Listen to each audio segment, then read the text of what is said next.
Então, eu vou falar um pouquinho hoje sobre complicações do câncer de cabeça e pescoço. Meu nome é Mayara Gonçalves, eu sou graduada pela Faculdade de Medicina de Ribeirão Preto, da USP. Fiz a especialização Lato Sensu pela Fundação Antônio Prudente do AC Camargo Cancer Center e sou mestre em Ciências pela Faculdade de Medicina da USP.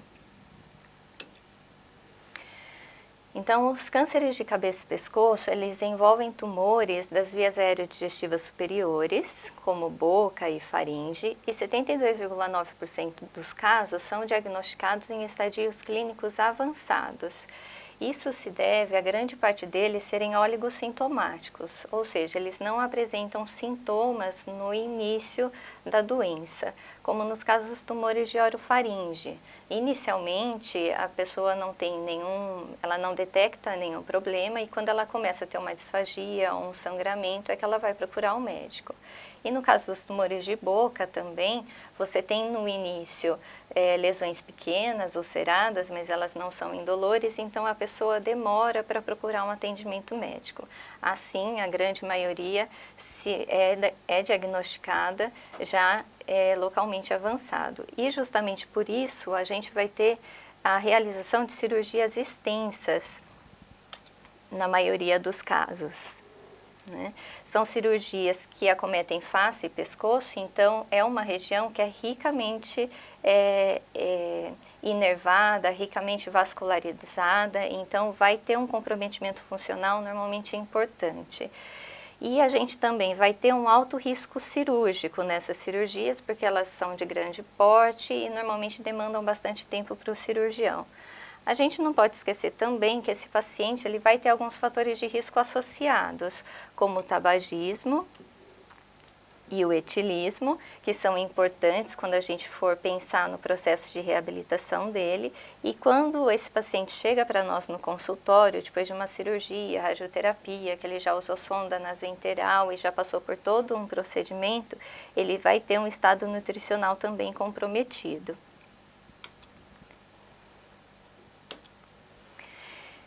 Em relação à disseminação metastática, ela normalmente vai ocorrer inicialmente em linfonodos regionais e em 30 a 78% dos casos de tumores de hipofaringe e orofaringe vão apresentar esse comprometimento linfonodal já ao diagnóstico.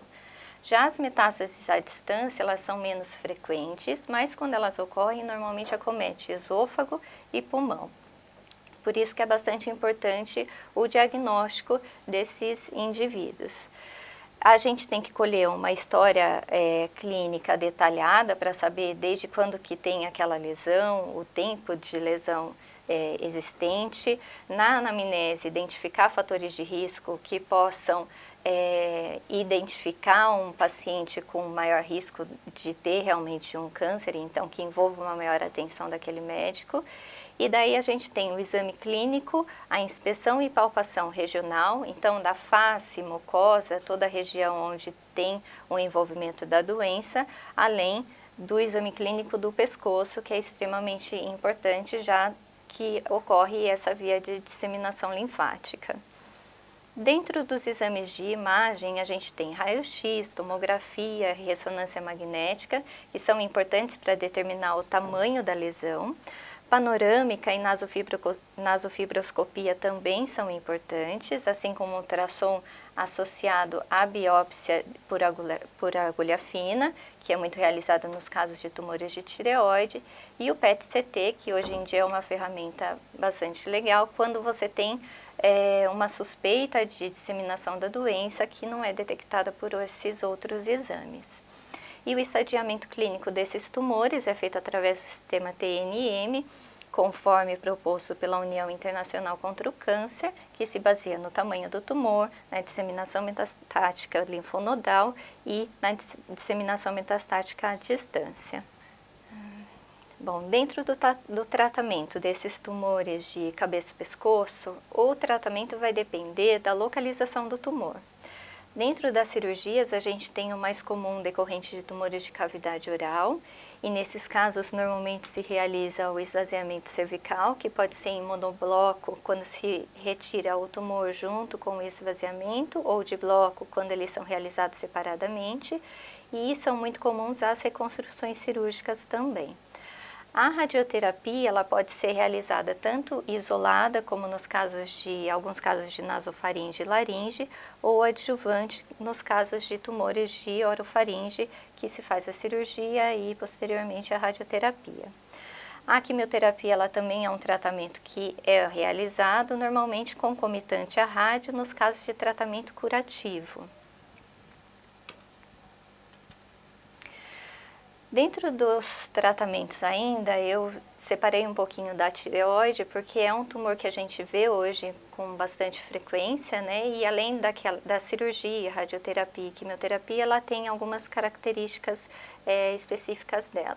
Então, na tireoide, a gente vai ter o uso também de terapia supressiva com hormônio tireoidiano e muitas vezes a realização do iodo radioativo, nos casos em que se há alto risco de doença, né, doença residual, metástase linfonodal à distância e em casos de doença recorrente. É muito comum a sua realização. E daí a gente tem algumas nomenclaturas para cirurgias, as pelviglossectomias e pelviglossomandibulectomias, quando envolve língua e mandíbula, a laringectomia quando pega a laringe, a parotidectomia quando é cirurgia da parótida, a tireoide total ou parcial quando envolve tireoide e o esvaziamento cervical, que é quando há retirada de linfonodos do pescoço, entre outros. E aqui eu trouxe também específicos sobre os linfonodos do pescoço, porque para a gente, como fisioterapeuta, eles vão ser de extrema valia o seu conhecimento, tanto da parte da cirurgia quanto dos problemas que isso pode levar. Então, a gente tem os níveis linfonodais, a gente tem a separação do nível 1 em A e B, que são os linfonodos submandibulares e submentonianos. O nível 2, também dividido em A e B, delimitado pelo nervo acessório. O nível 3, que é referente à porção média da jugular interna. E o nível 4, referente aos linfonodos presentes na porção inferior da veia jugular interna. O nível 5 também se divide em A e B, ao nível da cartilagem cricoide, e está mais posterior na região do triângulo posterior do pescoço.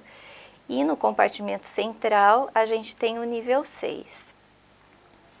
A partir do momento que a gente sabe, tem o conhecimento desses níveis de linfonodo, a gente pode entender um pouquinho melhor como que funciona o esvaziamento cervical. Ele pode ser dividido dessa seguinte forma, conforme apresentado no slide. A gente era mais frequente realizado o esvaziamento cervical radical, em que se retiram todos os linfonodos de 1 a 5, mais estruturas não linfáticas, como nervo acessório, músculo esternocleidomastoide e veia jugular interna.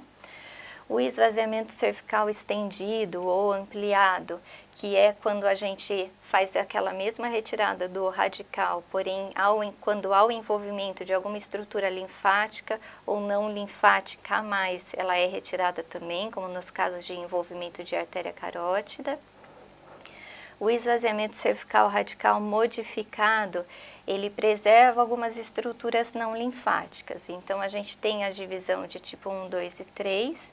No tipo 1 é quando se tem a retirada de linfonodos de 1 a 5 e se preserva o nervo acessório.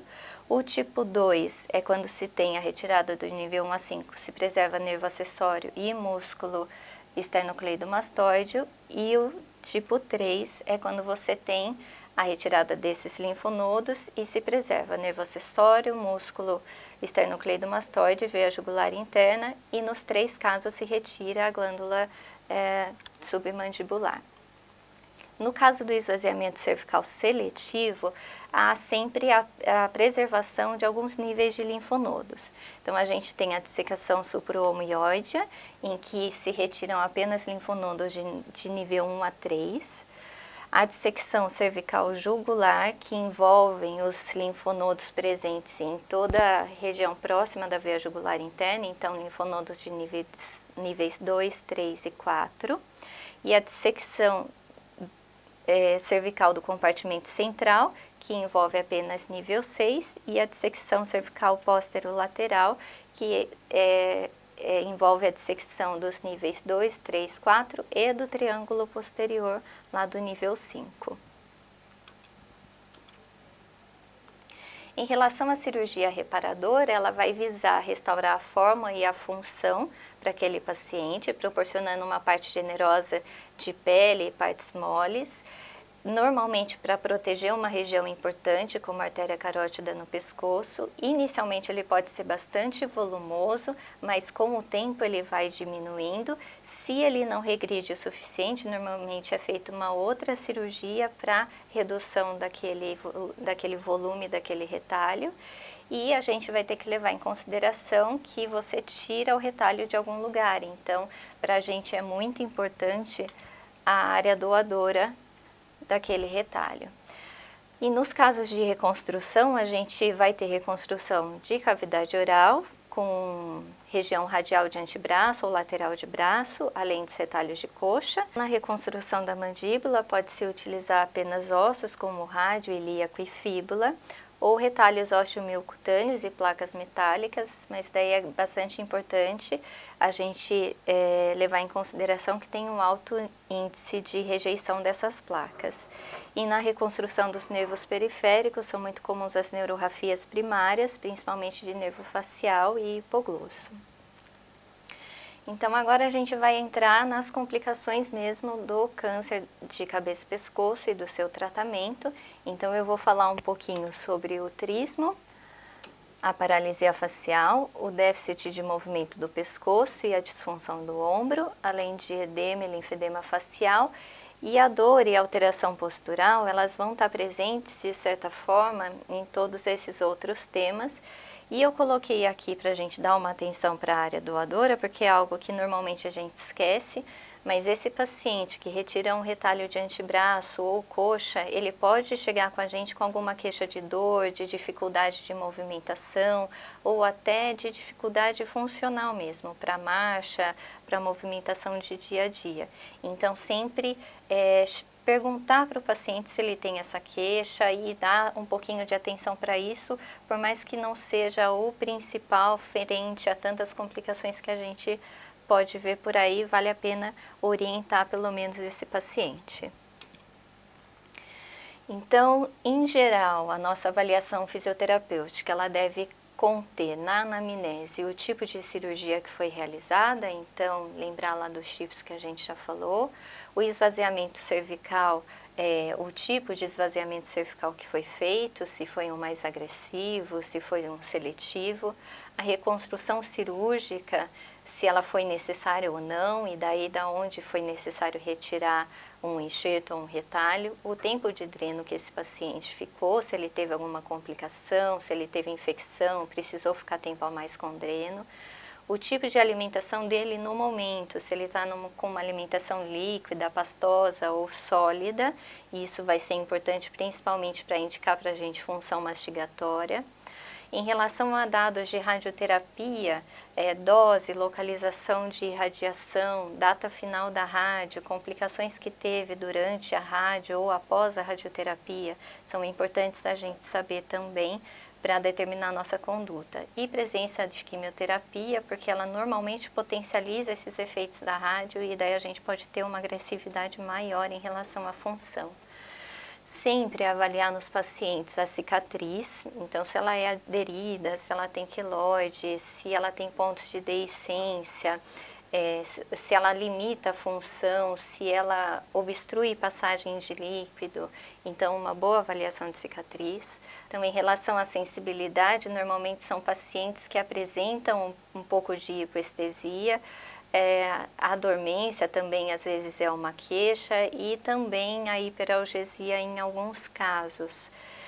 A dor também vai ser muito comum nesses pacientes em cavidade oral, em região de pescoço, em ombro, então sempre questionar em relação à dor e fazer avaliação postural. de todas as estruturas daí, não só em relação à face e pescoço, mas a gente sabe que tudo é um conjunto, então que alterações que isso pode ter na coluna, nos membros superiores e inferiores.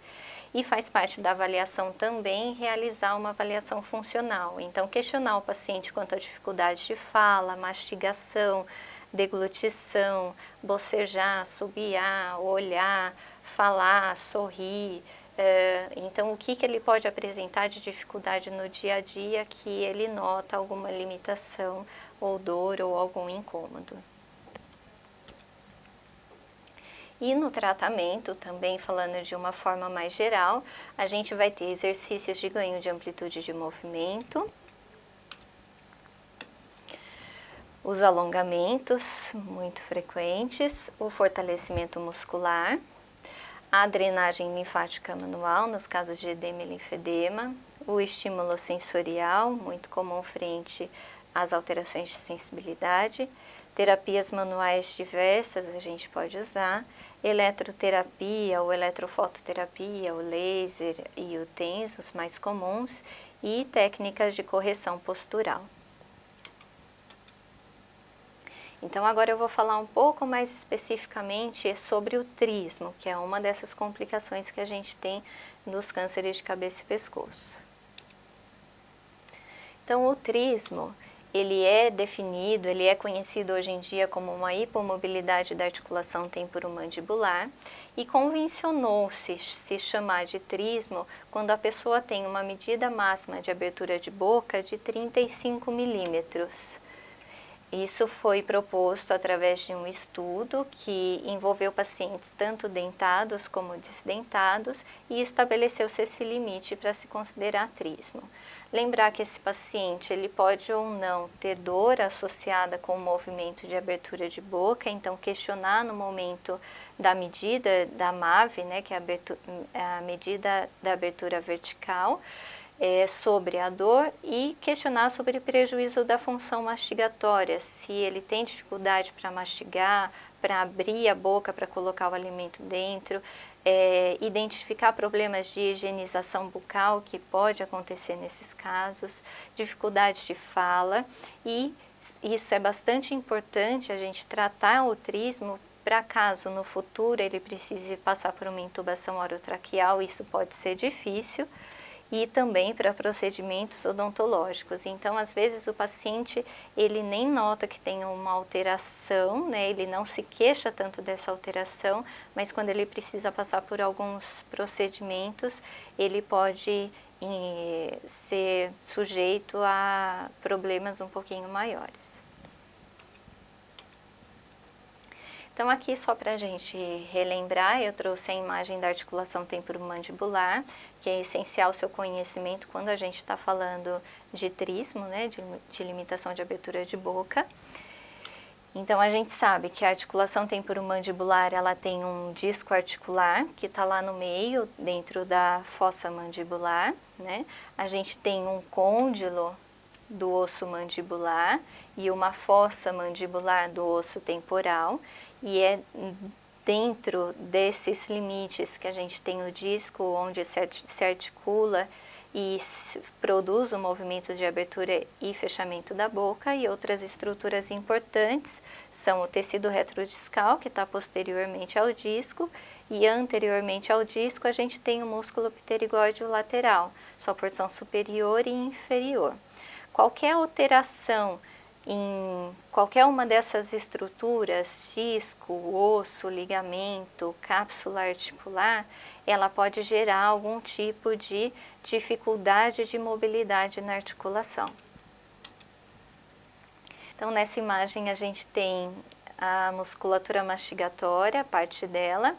Nós podemos ver o músculo temporal, que é bastante importante para manter uma posição de repouso mandibular quando a gente está com a boca fechada, e o músculo masseter, que também participa do fechamento da boca, mas quando a gente precisa de um fechamento forte da boca. E aqui uma visão mais interna dessa musculatura mastigatória. A gente tem o músculo pterigóide lateral, que a gente já viu uma porção dele na imagem anterior, lá intraarticular, e o músculo pterigóide medial, que também é muito fácil da gente palpar ele intraoral e normalmente as pessoas apresentam muita dor à palpação. E aqui nessa imagem a gente pode ver como se desenvolve o movimento de abertura da boca dentro da articulação temporomandibular. Então, quando a gente tem um início do movimento de abertura, a gente pode observar aqui em relação ao côndilo mandibular que no início ocorre apenas um movimento de translação do côndilo junto com o disco e posteriormente ele desliza para frente. Então, primeiro o côndilo mandibular ele roda junto com o disco e posteriormente há uma translação desse disco junto com o côndilo, estirando os tecidos retrodiscais e a cápsula articular. E assim a gente tem um movimento de abertura de boca considerado normal. Quando o disco não se desloca junto com o côndilo ou a gente tem qualquer problema nesse movimento intraarticular, é que normalmente ocorrem os estalidos ou crepitações na articulação. E o que a gente tem de causa do trismo? Se a gente for considerar no geral, as causas são anquilose óssea, por condição inflamatória ou traumática, acometimento de tecido mole do próprio músculo ou por causas de fibrose, acometimento do sistema nervoso por um acometimento do sistema nervoso periférico, quando há comprometimento de nervo de ramo mandibular, ou por um acometimento do sistema nervoso central, como nos casos de tetania, né, que foram muito bem descritos lá no início, em 1965. Mas quando a gente fala em câncer de cabeça e pescoço, a gente vai ter alguns fatores relacionados ao câncer, então a própria presença do tumor em determinada região e alguns fatores relacionados ao seu tratamento, então a cicatriz que ficou da cirurgia, ao edema presente dentro dos tecidos ou a fibrose causada pela radioterapia. E o desenvolvimento do trismo, ele pode se dar de uma forma aguda, muito comum então nos pós-operatórios, ou de forma tardia, quando a gente fala, por exemplo, na radioterapia. E ele normalmente se estabelece progressivamente, não é de um dia para o outro que a pessoa tem o trismo. A boca vai começando a fechar e de repente quando ela se dá conta, ela não consegue colocar uma banana dentro da boca, não consegue fazer uma higiene oral adequada, mas isso tem uma progressão e quanto mais cedo a gente detecta, mais rápido a gente consegue tratar e proporcionar uma melhor qualidade de vida para esses pacientes, porque se eles não conseguem se alimentar direito, falar direito, ter uma boa função mastigatória, ter uma higiene oral adequada, eles vão ter uma alteração importante da qualidade de vida, como a gente já vê descrito hoje em dia em diversos estudos. E para avaliação especificamente do trismo, na anamnese vai ser muito importante dados sobre o tratamento, então campo, dose de radiação e término da radioterapia, tipo de cirurgia realizada, normalmente cirurgias que envolvem cavidade oral, elas são muito mais frequentes de desenvolverem trismo. Se realizou quimioterapia concomitante, tratamentos associados, hoje em dia a gente já sabe que aumentam os riscos para o desenvolvimento do trismo. Então aqui reforçando o campo e dose de radiação. Hoje também a gente já tem alguns trabalhos falando da presença de sonda de alimentação e a presença de gastrostomia. Por que que isso normalmente vai acontecer? Quando a pessoa fica muito tempo submetida a um tempo longo de sonda de alimentação, a uma alimentação nasoenteral, ela usa menos a função mandibular dela. Normalmente esse paciente também vai estar traqueostomizado, então também ele não vai estar falando muito. Então todos os motivos que a gente teria para usar a boca, normalmente eles não têm. Então, se você usa menos qualquer articulação hipomóvel, a gente sabe que ela pode desenvolver alguns problemas e no caso da articulação temporomandibular, isso se reflete no trismo. E por isso mesmo é importante saber o tipo de alimentação desse paciente e há quanto tempo que ele está com essa alimentação. Então, ele ficou 1 mês com sonda e agora ele só está se alimentando com pastoso, então ele ainda tem uma função mastigatória diminuída. Em relação à dor, no momento da abertura da boca, pedir para o paciente demonstrar a localização da dor e classificar a intensidade da dor. A localização para a gente saber se pode ser uma disfunção mais relacionada à ATM ou à musculatura mastigatória, e a intensidade até mesmo para a gente determinar a conduta, se a gente consegue já iniciar com algum exercício ou se é necessário alguma analgesia anterior. A palpação, a gente tem que palpar a ATM e a musculatura mastigatória para saber se aquele desenvolvimento intraarticular está ocorrendo de forma adequada e se esse músculo está muito tenso, se ele está ou se até mesmo se ele está atrofiado. Em relação às AVDs, para a gente identificar aquelas dificuldades, né? Então questionar ele sobre dificuldades de se alimentar, de higiene, de falar, e se ele tem dor ao mastigar, que pode determinar um problema de tensão excessiva de masseter, ou dificuldade de bocejar, que pode ser uma restrição articular mesmo da ATM. Como instrumento para fazer essa medida de abertura de boca, a gente tem o paquímetro, que ele realiza uma avaliação objetiva do complexo crânio-facial. É uma técnica simples, que não é invasiva, não tem risco para o paciente e é de baixo custo. Então, aqui é a imagem de um paquímetro convencional, mas hoje em dia a gente tem paquímetros também digitais que dão a medida na hora para a gente, se não souber ler o paquímetro de forma adequada. Então, como ferramenta também de avaliação do trismo, a gente tem a régua milimétrica, que ela pode ser usada posicionando a superfície sobre os dentes frontais e incisivos e fazer a medida. E a gente tem também o método dos 3 dedos. Ele é um método que é subjetivo. Aqui tem algumas medidas de 17 a 19 milímetros, 40 milímetros, 54, mas lógico que depende do tamanho da mão, né? Então, se usar esse método, daí é só colocar e sempre fazer a medida ou o próprio paciente ou sempre o mesmo terapeuta.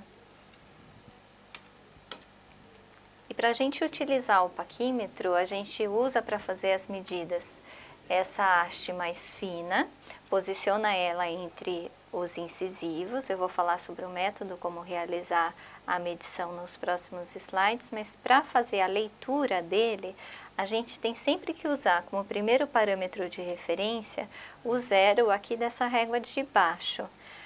Aonde o 0 ficar vai ser a minha primeira medida de abertura de boca. Aqui no caso a gente poderia considerar 1 centímetro ou 10 milímetros. Mas como ele não cai o 0 exatamente no 1 aqui em cima, pode ver que a linha ela não vai diretamente com o número de cima.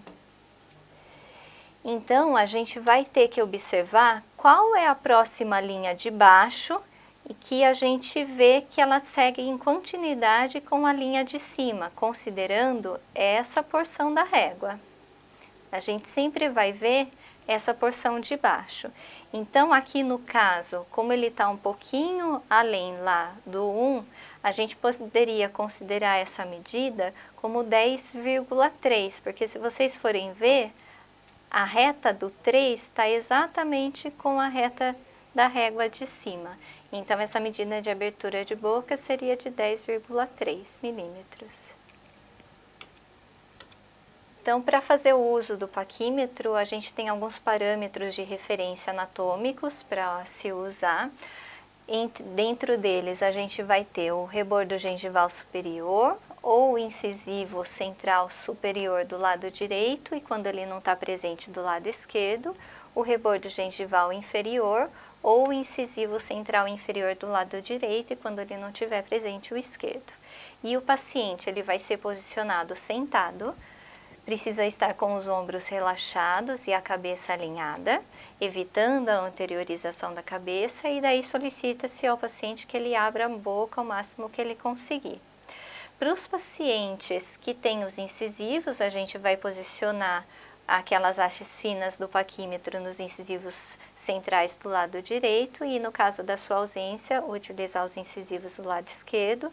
Em pacientes com prótese total, solicita-se a retirada da prótese e daí a gente utiliza como parâmetro de referência o rebordo gengival. E em pacientes com prótese parcial também se solicita a retirada da prótese e a gente utiliza o rebordo gengival ou incisivo quando ele estiver presente. Aqui tem a medida de 2 pacientes, né, a máxima abertura vertical deles. No caso desse indivíduo, ele apresenta trismo, porque apresenta uma medida de abertura de boca menor que 35 milímetros, e essa daqui apresenta uma abertura de boca maior que 35 milímetros, portanto, não é considerado um paciente com trismo. E para o tratamento, então, a partir do momento que a gente determinou que esse paciente tem trismo, o que a gente pode fazer para ajudá-lo? Basicamente, o tratamento é composto de alongamento da ATM. Esse alongamento pode ser feito pelo próprio terapeuta ou com as mãos do próprio paciente. E a gente não pode esquecer que esse indivíduo, a ATM, ela é muito ligada com a coluna cervical. Então, também fazer o alongamento de cervical, garantir que esse indivíduo tenha uma mobilidade cervical boa, porque a gente tem uma complexidade importante envolvendo cervical, crânio e ATM, e eles têm que se relacionar de uma forma adequada para que você consiga ganhar o máximo de abertura de boca. Além dos alongamentos, os exercícios ativos de ATM, que envolvem abertura e fechamento de boca, lateralização e protrusão de mandíbula. Eles podem ser realizados em séries de 3 séries de 10 e devem ser repetidos ao longo do dia, no máximo de amplitude que esse paciente conseguir. Se ele tiver dificuldade para fazer alguns movimentos, como de lateralização, que a pessoa às vezes mexe mais o lábio do que a mandíbula, é bom sempre ter um espelho para o paciente visualizar o movimento que ele está fazendo. Pode ser necessário realização de liberação cicatricial, quando a gente encontra alguma aderência, liberação miofacial, quando a gente tem um masseter, às vezes, muito tenso, por exemplo. A massoterapia profunda, ela vai auxiliar também a liberar bastante o pescoço para se realizar esses exercícios. E a gente pode ter como aliado a eletroterapia, principalmente o TENS, quando esse paciente apresenta muita dor na abertura de boca e tem dificuldade de fazer o exercício. A mobilização articular, quando a gente nota que esse paciente ele tem uma boa mobilidade em relação à musculatura, ele não tem nenhum outro tipo de limitação na função, mas quando você palpa a articulação, quando você faz a mobilização intraarticular, você pode notar uma retração de cápsula e daí a mobilização articular vai ser bastante importante nesses casos. O kinesiotaping, ele também surge como um aliado tanto para a cicatriz, que pode estar restringindo um movimento, como para diminuição de uma tensão excessiva no músculo masseter, e sempre esses pacientes devem ser muito bem orientados a repetir os exercícios, a fazer os alongamentos em casa, a usar dentro do máximo que eles conseguirem essa função da articulação temporomandibular. Aqui a gente tem alguns instrumentos que podem ser usados como auxiliares no tratamento. O mais comum aqui são as espátulas de madeira, né? Elas podem ser sobrepostas e daí inseridas dentro da boca. Alguns pacientes têm muita dor ao realizar as espátulas. A esfera de borracha também é mais difícil de encontrar, mas ela também pode ser usada como auxiliar. E a gente tem outras ferramentas também. Eu trouxe como destaque o Dynesplint, que é esse primeiro, e o Terabyte, que é esse daqui, que são abridores de boca dinâmicos. A gente tem diversos estudos com eles na literatura científica, no entanto, eles são abridores de boca que não são nacionais, então são muito difíceis dos nossos pacientes não só encontrarem, como eles pagarem. São instrumentos bastante caros e não é de fácil acesso a todo mundo. E a gente também tem outros métodos que a gente encontra por aí para tentar se ganhar abertura de boca. Então, tomar cuidado com algumas coisas que às vezes o próprio paciente pode sugerir ou possa querer fazer. E o que a literatura científica mostra para a gente em relação a esse tratamento fisioterapêutico? Normalmente, a maioria dos estudos, se a gente for ver, as medidas que se tem de ganho de abertura de boca, elas são bastante pequenas, 5 milímetros, no máximo 10 milímetros, né, nos estudos mais sérios aí que a gente tem. Então, o que a maioria deles encontram e alguns pesquisadores bastante importantes na área, o que eles normalmente reforçam é que os pacientes com trismo decorrente de câncer de cabeça e pescoço, eles dificilmente vão conseguir retornar uma abertura de boca considerada normal, que são aqueles 35 milímetros, né? Então, normalmente você ganha uma boa abertura de boca, no entanto, ela vai ser menor que os 35 milímetros considerado como referência. Mas para a gente, quando a gente pega um paciente que tem uma abertura de boca muito pequena, né, e apresenta bastante dor para abrir a boca, você precisa até fazer um TENS no início para ela conseguir fazer esse máximo de abertura. E depois de algumas sessões, ao final, ela consegue uma abertura que não é de 35 milímetros, mas ela consegue falar bem, consegue comer o que ela quer, consegue cuidar bem dos dentes dela, consegue ir ao dentista e tratar uma cárie. Então, por mais que não seja os 35 milímetros, para esse paciente, esse ganho de abertura, ele vai ser bastante importante. Então, aqui só uma imagem da abertura inicial dessa paciente em questão e a abertura final que ela ficou após o tratamento. Então, eu trouxe para a gente terminar um pouquinho desse assunto de trismo, uma revisão sistemática de 2015, que traz um conjunto de artigos e 5 de 8 estudos preventivos mostram que os exercícios realizados durante a quimiorradioterapia, eles não podem prevenir a redução da abertura da boca, mas eles têm uma menor diminuição quando comparado a quem não faz o exercício durante o tratamento.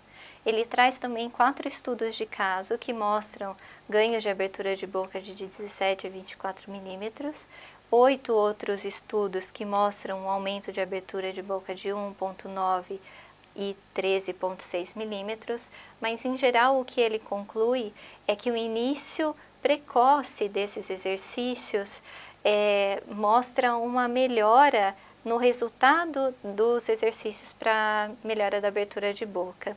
E que no caso, nesse trabalho, não houve nenhuma terapia que se mostrou mais eficaz do que outra.